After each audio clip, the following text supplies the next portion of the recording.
네, 우리 앞뒤 좌우에 이렇게 한번 인사하면 좋겠습니다. 믿음을 고백하는 삶을 사시기 바랍니다. 네, 우리 가정에서 인터넷으로 예배 드리시는 분들도 사랑하는 가족과 함께 동일한 고백을 하면 좋겠습니다. 새해가 되었죠. 그런데도 코로나는 여전히 진행형이라 참 애석합니다. 2022년에는 우리가 마스크를 벗고 좀 예배 드리고 말씀을 듣고 찬양하고 기도할 수 있으려나 기대했는데 그렇지 못한 상황에 또 녹록지 못한 우리의 환경이 우리를 자꾸만 주눅들게 합니다.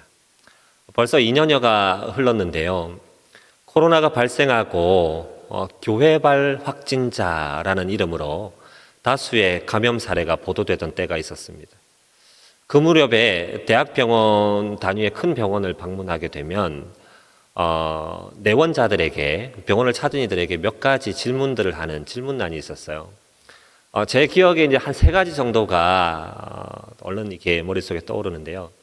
해외에서 입국을 했습니까? 라는 질문이 있었고, 또 2주 상간에 수도권 어느 지역을 다녀왔습니까? 라는 질문이었습니다. 부산이니까 있는 얘기일 수 있겠죠. 그리고 또 하나가 있었는데, 바로 교회에 다녀왔습니까? 라는 질문이었어요. 참 생뚱맞죠? 그때부터였던 것 같습니다.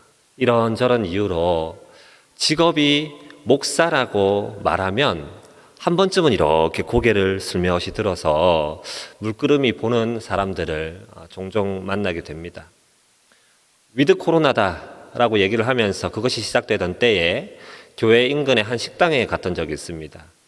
옆자리에 앉았던 분들이 점심 식탁을 서로 마주하고 앉아서 나누던 대화가 기억이 나는데, 교회가 너무 이기적이야.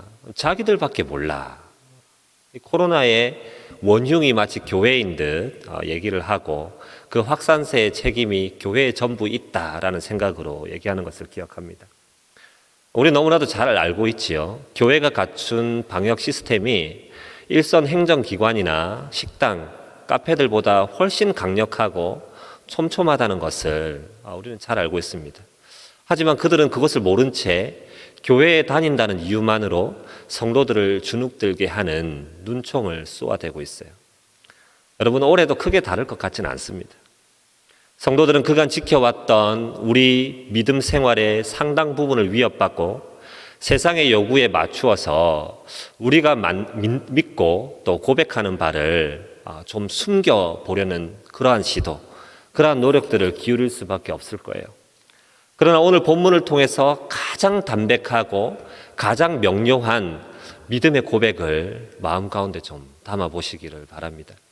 그리고 이 고백을 우리의 삶에 드러내고자 애쓰는 한 해가 되기를 축복합니다. 본문을 짤막하게 한번 이해해 보겠습니다. 예수님이 빌립보 가이사랴 지방에 이르렀을 때 제자들에게 이제 사람들의 반응을 물었습니다. 이 지역 사람들이 예수님을 과연 누구라고 말하는가? 누구라고 생각하는가를 물으셨어요. 이 빌립보 가이사랴가 어떤 곳이었냐 하면요, 이 지역은 헬몬산으로부터 흘러내려온 물들이 모여지는 그러한 곳이었어요. 고대 사회에서 특히 팔레스타인 지역에서 물은 굉장히 중요한 위치를 차지하지 않았습니까? 이런 풍부한 물들이 모여있는 곳이었기 때문에 여러 신전들이 그곳에 지어졌고, 또 이 빌립보 가이사랴라는 이름을 통해서 알 수 있듯이 로마 황제에게 헌정된, 바쳐진 그러한 도시였습니다. 어땠을까요? 도시가 웅장하고 또 화려한 대리석 같은 재료들로 치장되어 있고 여기저기 새롭게 지어지는 건축물, 또 이미 잘 다져진 건축물들로 이루어져 있었을 겁니다. 이 지역 사람들은 예수님을 그저 가버나움 일대에서 히트치던 여러 선지자 중에 한 사람 정도, 단지 그런 정도로만 생각했던 것 같아요. 연이어서 예수님의 반전 질문이 이어졌죠. 그러면 너희는 나를 누구라 하느냐? 베드로의 주옥 같은 대답, 기가 막힌 대답이 무엇이었습니까? 주는 그리스도요 살아계신 하나님의 아들입니다 라고 고백합니다. 그 어떤 고백이 이처럼 명료하고 풍성할 수 있겠습니까? 많은 미사오구를 얹지 않아도 충분하죠. 하늘에 계신 아버지께서 베드로에게 알게 하신 그대로 더 감할 것도 없고 더할 것도 없이 그야말로 예수님을 가장 적절하게 표현한 신앙 고백인 것입니다. 사랑하는 성도 여러분, 오늘 우리가 베드로의 이 신앙 고백을 대하면서 저는 왜 믿음을 고백해야 하는가, 그리고 어떻게 믿음을 고백할 수 있는가, 어떠한 것을 고백해야 되는지를 좀 살펴보고자 합니다. 먼저 왜 우리가 우리의 믿음을 고백해야 할까요? 첫 번째로 믿음을 고백하지 않는 삶을 산다면 거꾸로 믿음을 부인하는 삶을 살 수 있기 때문입니다. 먼저 매사를 이원론적인 사고의 틀로 보는 것은 잘못됐다는 것을 먼저 말씀드리고 싶어요. 성속 이원론과 같이 모든 것을 거룩하고 속된 것으로 양분하는 것은 옳지 않습니다. 잘못된 거죠. 그러나 우리 주변에 어떤 것들은 극명하게 둘로 나뉘어서 중간 개념을 두기 어려운 것들이 있습니다. 한 예로 이 마틴 로이드 존스라는 분이 쓴 영적 침체에 관한 글이 있습니다. 그 글을 보면 성령의 이끌림을 받는 성령 충만한 삶이 아니라면 이미 영적 침체에 빠져 있을 수 있다는 것을 시사하고 있어요. 성도가 자신의 삶을 진단하면서 내 삶이 성령 충만한 삶은 아니야. 솔직히 그것은 인정해. 하지만 내가 침체에 빠진 것도 아니다. 라고 충만과 침체 사이에 중간 그 어디쯤에 나는 놓여 있다라고 생각하는 것은 위험하다는 거죠. 그런 방법으로 스스로를 위안하려 해서는 안 되는 겁니다. 이런 예는 어떻습니까? 빛의 밝기를 나타내는 단위가 있죠. 뭐 조도 또는 광속 이렇게 표현을 하는데 빛이 비치는 단위 면적의 밝기가 어떠하든지 광원 자체의 밝기가 어떠하든지를 나타내는 겁니다. 그 밝기를 나타내는 기준과 단위가 있어요. 그래서 우리는 그 빛이 얼마나 밝은가 하는 것을 이 단위를 통해 읽어낼 수 있죠. 하지만 어둡기를 나타내는 단위가 있습니까? 어두움이 어느 정도다라는 단위가 있어요? 그렇지 않죠. 우리가 얼마나 더 어두운가 하는 것은 그저 빛의 부재, 빛의 결핍 정도로 이해를 하고 있어요. 빛이 부족한 정도가 얼마이냐라고 얘기를 할 수 있는 것이죠. 마찬가지입니다. 우리의 신앙 고백도 동일해요. 같은 맥락에서 이해할 수 있습니다. 우리가 믿음을 고백하지 않고 사는 삶이란 고백도 부인도 없는 삶이 아니라 믿음을 부인하며 살아가는 삶일 수 있다는 것이죠. 삶에서 믿음을 고백하지 않는다면 그 삶에서 믿음을 부인하고 있는 것 아니겠냐는 겁니다. 적극적으로 나는 예수와 상관이 없어, 나는 예수를 믿지 않아 라고 하거나 하나님은 존재하지 않아 라는 식으로 부인은 하지 않을 거예요. 그러나 자신의 신앙을 담대하게 고백하고 선언하지 않음으로 인해서 소극적으로나마 믿음을 부인하고 있는 것이고 그러한 삶을 살 수 있다는 겁니다. 두 번째로 우리가 믿음을 고백해야 하는 이유인데요. 그것은 바로 교회가 이 믿음의 고백 위에 서 있기 때문이죠. 본문 18절을 보면 또 내가 내게 이르노니 너는 베드로라 내가 이 반석 위에 내 교회를 세우리니 음부의 권세가 이기지 못한다라고 말씀합니다. 여기서 이 반석이 무엇이죠? 바로 베드로의 신앙 고백 아닙니까? 가만 보면 교회의 여러 예전들에는 이 신앙 고백이 중요한 위치를 차지하고 있습니다. 우리가 수요 기도회 때는 조금 다르지만 주일 낮 예배 때 어떻습니까? 예배 나오며 예배를 선언하며 사도신경으로 우리의 신앙을 고백하지요. 그래서 사도신경은 신앙의 고백이지 기도가 아닙니다. 혹시 그렇게 해보신 분들이 있는지 모르겠어요. 저는 가끔 예배 때에 사도신경으로 신앙을 고백합니다 라고 하면 눈을 뜨고 이렇게 쳐다봅니다. 우리와 다른 고백을 하는 이가 누구뇨? 라는 마음으로 말이죠.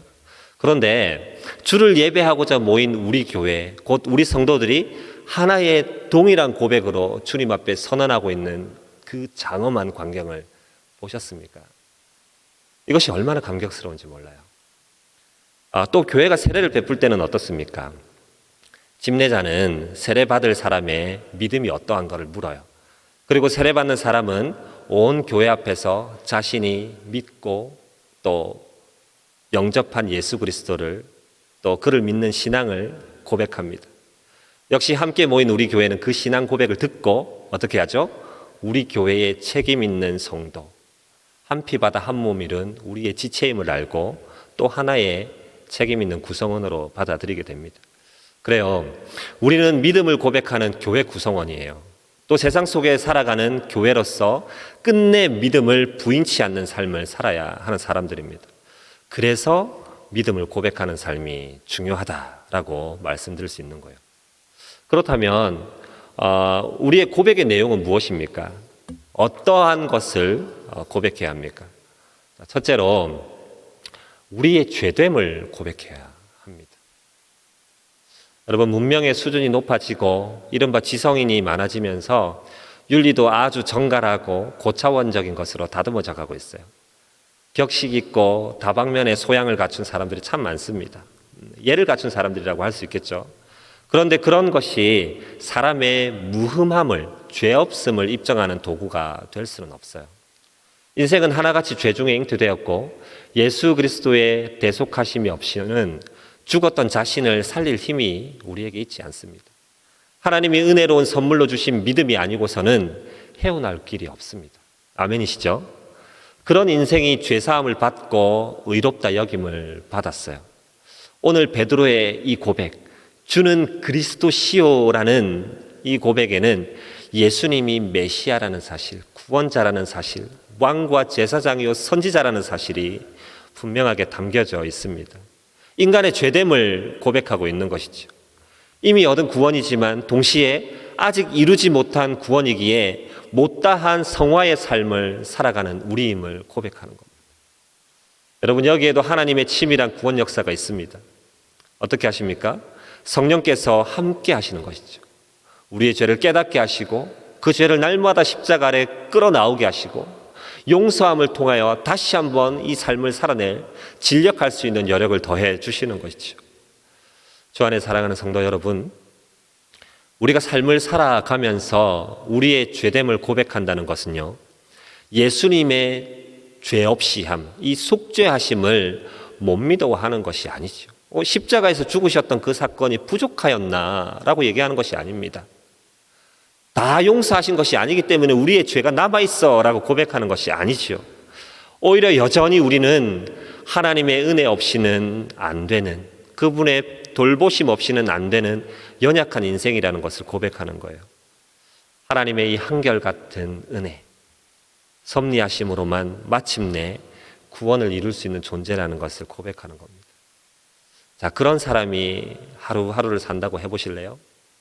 자신의 선행에 기대어서 스스로를 위로할 수 있겠습니까? 아니지요. 매 순간순간마다 주여, 주님의 은혜 없이는 단 한 걸음도 내디딜 수 없는 저입니다. 죄 안에 도사리고 있는 이 죄의 문제, 제 힘으로는 해결할 수 없습니다.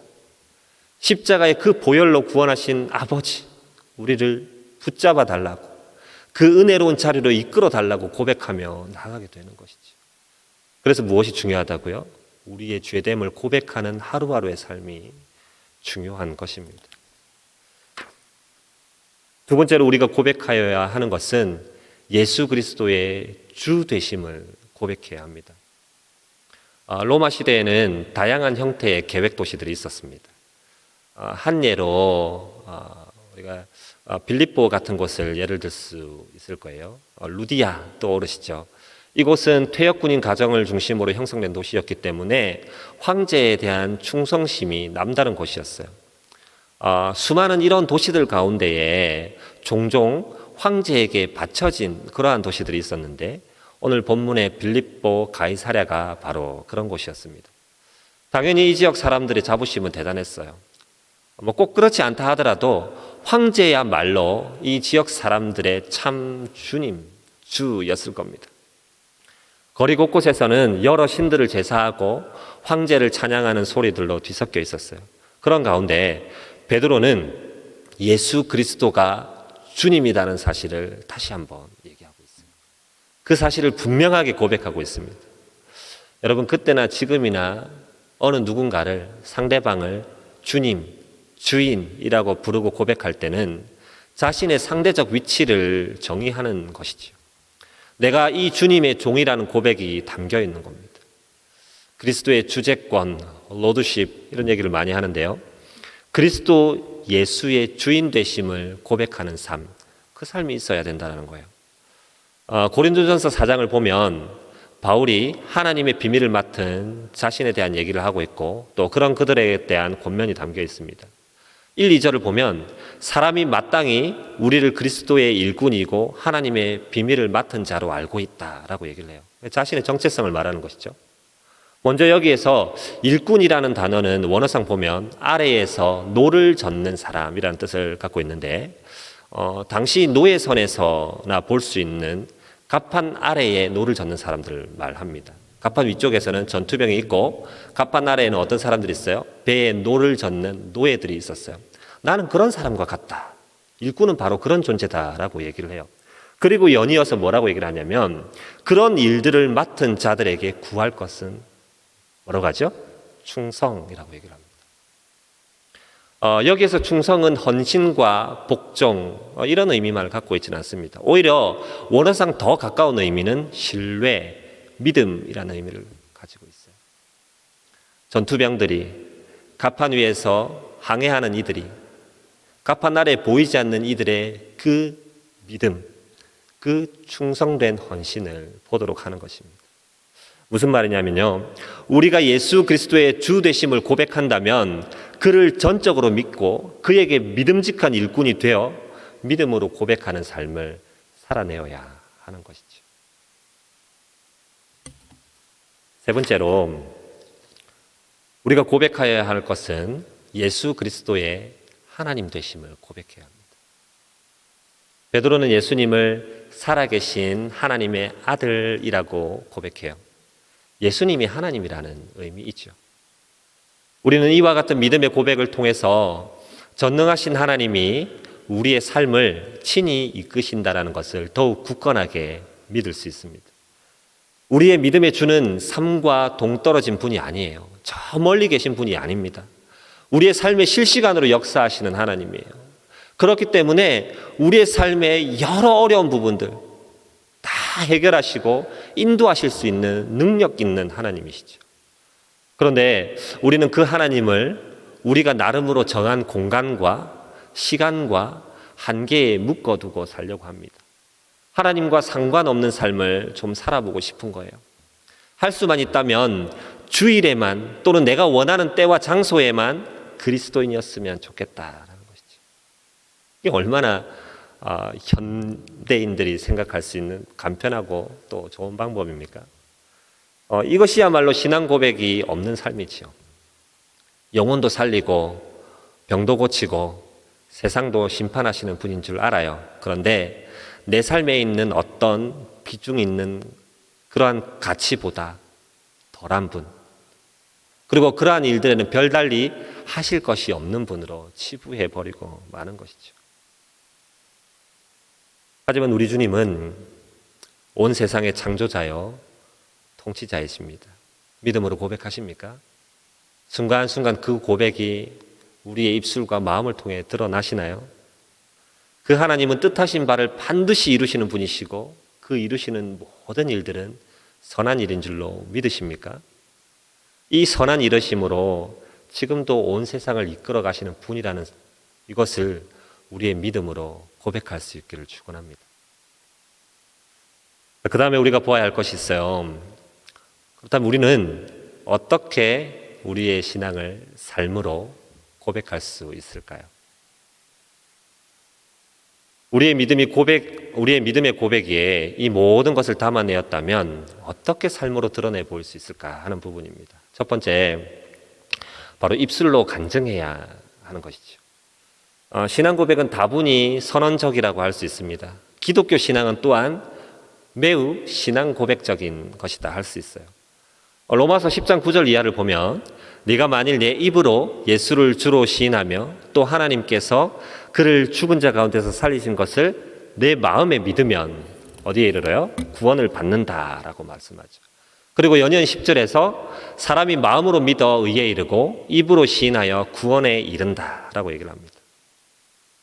의에 이른 믿음이 입으로 시인되고 간증되고 선포됨을 통해서 구원에 이른다라고 얘기를 해요. 우리의 생명이 입술에 담겨진 고백을 통해 얻는 것이기 때문입니다.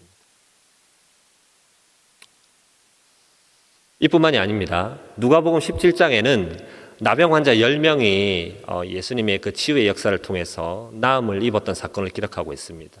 9은 그냥 갔지만 한 사람만이 자신이 나은 것을 큰 소리로 외치던 장면을 기록하고 있어요. 자신이 얻은 구원을 고백하는 것이죠. 그런 그의 이와 같은 고백을 성경은 뭐라고 기록하고 있냐면 하나님께 감사와 영광을 돌렸다라고 얘기를 해요. 무슨 말입니까? 우리의 입술의 간증과 우리의 믿음의 고백이 하나님께 영광을 돌리는 일, 하나님께 감사하는 일이라고 얘기하고 있는 것이죠. 요한복음 4장 39절을 보면 수가성 여인의 간증을 통해서 많은 사마리아인이 예수를 믿었다라고 기록합니다. 요한일서 1장 3절에서는 보고 들은 바를 전함으로 그리스도인들과의 사귐이 있도록 했다라고 얘기를 해요. 그렇습니다. 우리가 입술로 믿음을 고백하는 것은 믿지 않는 이들을 주께 돌아오게 할 뿐만 아니라 홀로 세상과 씨름하는 믿음의 사람들, 우리의 동역자들, 나와 같은 그리스도인들을 세워가는 일에 쓰임받을 수 있다는 것을 기억해야 합니다.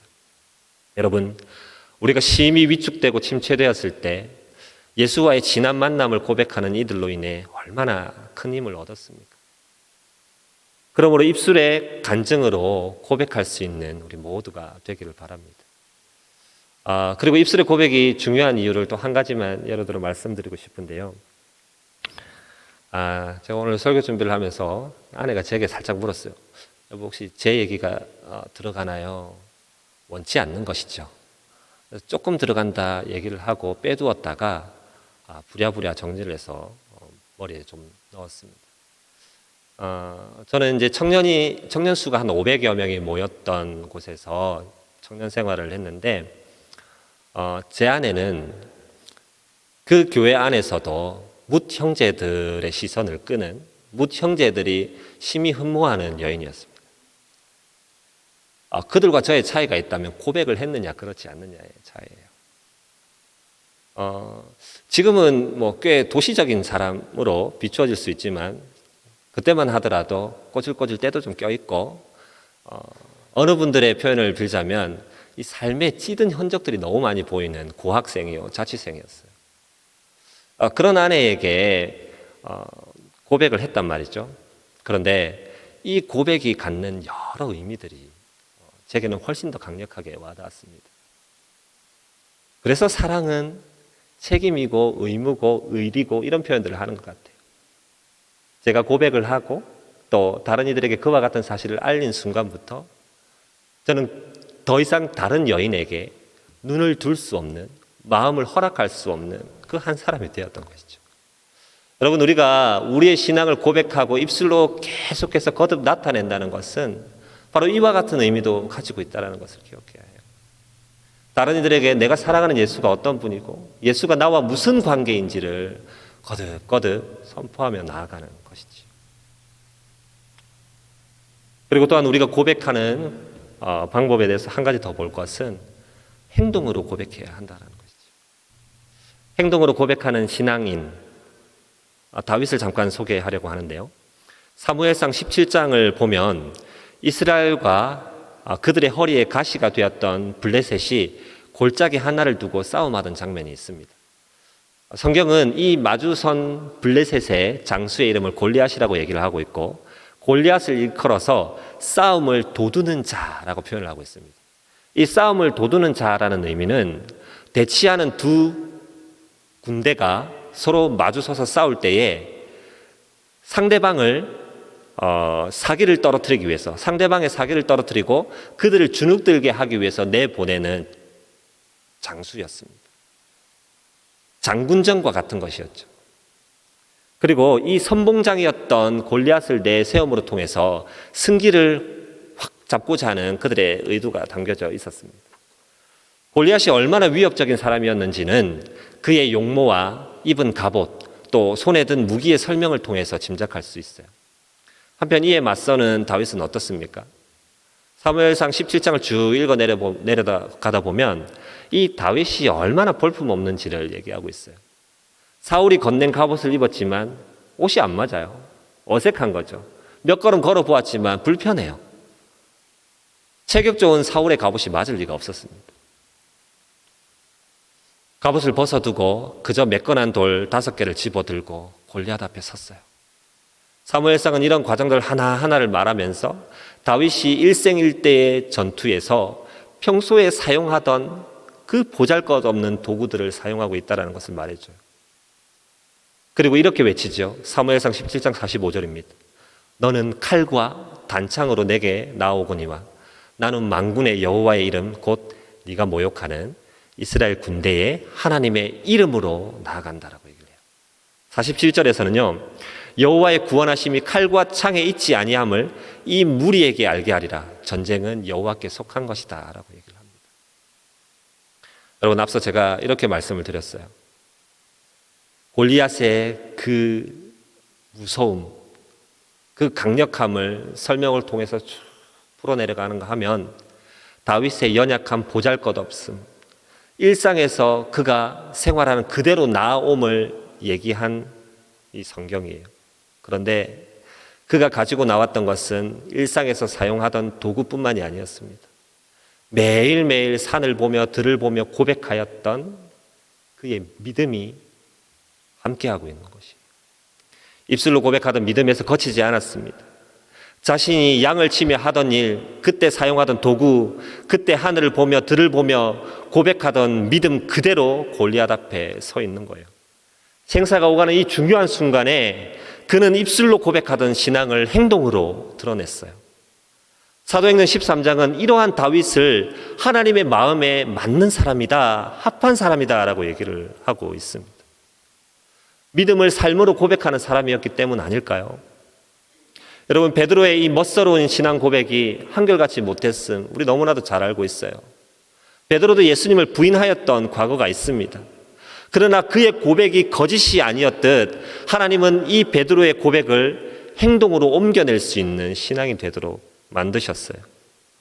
초대교회가 흥왕해 가는 역사 속에서 모진 핍박과 비방을 넉넉히 이겨내는, 그리하여 주께서 걸으셨던 십자가의 길을 그 또한 걸어가는 그런 믿음의 사람으로 삼아 가셨던 것이죠.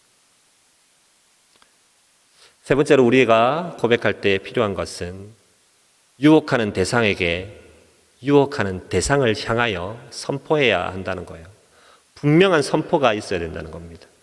자, 본문이 빌립보 가이사랴 지방에서 있었던 일이라는 것을 말씀드렸어요.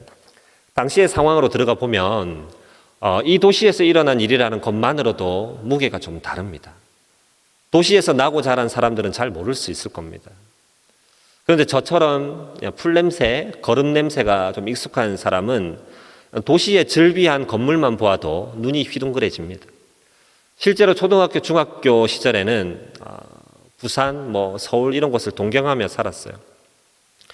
어느 날은 이웃집에 살던 대학생 형이 방학이 되어서 고향을 찾아오면 왠지 좀 멋있어 보이고 좀 도심을 좀 먹고 좀 다른 그런 모습들 때문에 마음이 더 끌린 때가 있습니다.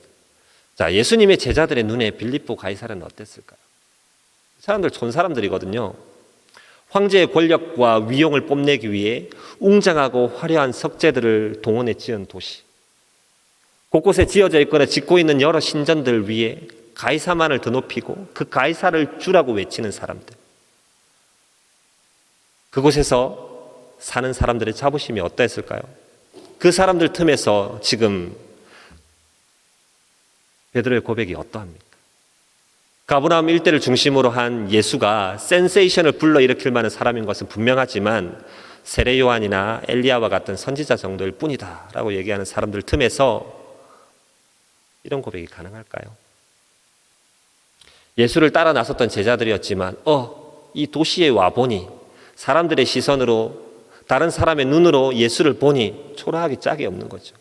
정말로 그저 한낱 그럴싸한 선지자 정도는 아닐까라는 생각 들지 않았겠습니까? 여러분, 우리를 유혹하는 세상은 우리의 믿음과 믿음의 주 되시는 예수님을 초라한 것으로 보이게 합니다. 우리가 사는 곳이 화려하고 편리하고 그것이 더 윤택해 보이고 하나님이 없어도 되는 것처럼 보인다면 더욱 그러하겠죠. 베드로의 신앙 고백이 왜 귀한 것이에요? 세상에 그 누가 무엇이라 한들 그의 믿음에는 일말의 흔들림도 없었어요. 오히려 더욱 분명하게 예수의 주 되심을 선언하고 있는 것이죠. 그리고 이 대상에게 우리는 앞서 언급한 말과 행동으로 더욱 강하게 우리의 믿음을 드러내야 하는 거예요. 우리가 속해 있는 사회 속에서 또 싫든 좋든 우리를 장악하려 하고 우리를 통제하려 하는 이 세상의 질서 속에서 오직 예수 그리스도만이 만주의 주고 만왕의 왕이심을 고백하는 신앙 고백이 우리에게 있어야 하는 줄로 믿습니다. 말씀을 정리하겠습니다. 초대교회 때 특히 로마가 그리스도인을 심히 압제하던 때에는 그리스도인이 자신의 신분을 밝히거나 신앙을 고백하는 것은 자살 행위와도 같았습니다. 그들은 지하 카타콤에 숨어서 예배를 드려야 했는데 일종의 비밀 경찰들에게 발각이라도 되는 날에는 목숨을 지키는 것이 어려웠죠. 그래서 오며 가며 서로의 신앙을 표현하고 고백하는 방법이 무엇이냐면 이른바 익투스라고 부르는 물고기를 그리는 일이었어요. 예전에는 자동차 이 뒤 부분에 물고기 모양이 이렇게 그려 있지 않았습니까? 한 사람이 바닥에 물고기의 한쪽 선을 이렇게 그리면 마주 앉은 다른 사람이 반대편을 그리는 거죠. 그러면서 서로의 신앙을 확인하고 고백하고 서로가 부둥켜 안고 울었던 감격스러운 장면들이 많았다고 해요. 여러분, 그런데 이 익투스라는 단어가 헬라어 알파벳 5개의 글자로 되어 있다는 것을 알고 계십니까? 이 5글자의 의미는 예수 그리스도 하나님의 아들 구원자라는 뜻을 담고 있습니다. 공교롭게도 물고기라는 그 5개의 알파벳으로 된 단어가 예수 그리스도 하나님의 아들 구원자라는 의미를 담아서 그들에게 고백되어지고 있었던 거죠. 어떻습니까? 베드로의 신앙 고백과 동일하지 않습니까? 사랑하는 성도 여러분, 우리의 삶에 거창한 의미를 붙여보려는 것이 아닙니다. 다만 성도들이 신앙을 지키는 것은 심히 어렵다는 것을 한번 짚어보자는 것이죠. 그리고 가볍게 넘길 만한 작은 해프닝들이라 여기지 않고 그것이 우리 신앙을 뿌리채 흔들 수 있는 요인일 수 있다는 것을 기억하고 고백이 아닌 부인으로 살아가는 삶이 있다면 이제 정리를 조금 하자는 얘기입니다. 적극적으로 예수를 부인하지는 않지만 그렇다고 담대하게 믿음을 고백하지도 않는 삶이라면 이거 좀 돌아보자는 것이죠. 2022년 올 한 해를 다시금 이 신앙의 여정을 따라서 두벅두벅 걸어가야 할 터인데 그때마다 우리 삶에 깊숙이 개입하셔서 인도하시는 하나님을 의지하고 그 하나님을 우리의 입술과 행동을 통해서 고백하는 저와 여러분이 되기를 부탁드립니다. 이 믿음의 고백으로 인하여 더욱 담대하고 기쁨이 넘치는 올 한 해 신앙생활이 되시기를 주의 이름으로 축원합니다.